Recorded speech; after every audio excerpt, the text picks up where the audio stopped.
To make our nacho cheese sauce, we're going to heat up a saucepan at medium flame, and once it is heated up, we're going to add 2 tablespoons of butter. Add that in.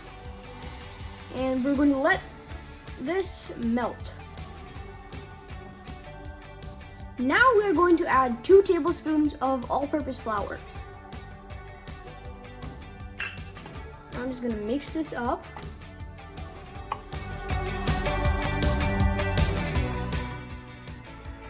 Keep mixing this up until there's a fragrance.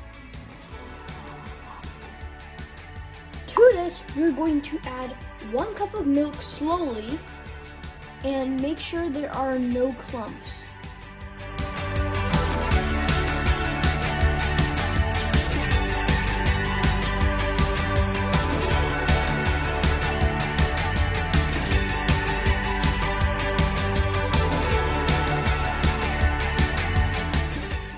Now we are going to add 2 cups of cheddar cheese.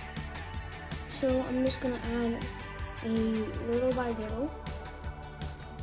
And after all the cheese is added, we're going to let the cheese melt for approximately 5 minutes.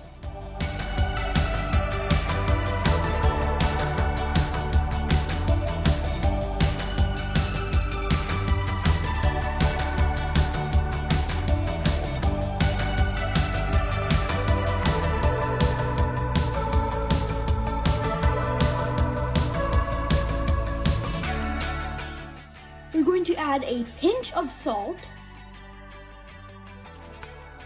I'm going to mix this up.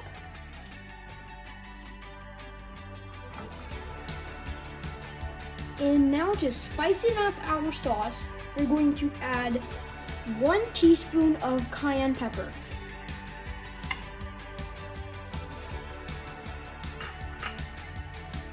I'm just going to mix this up.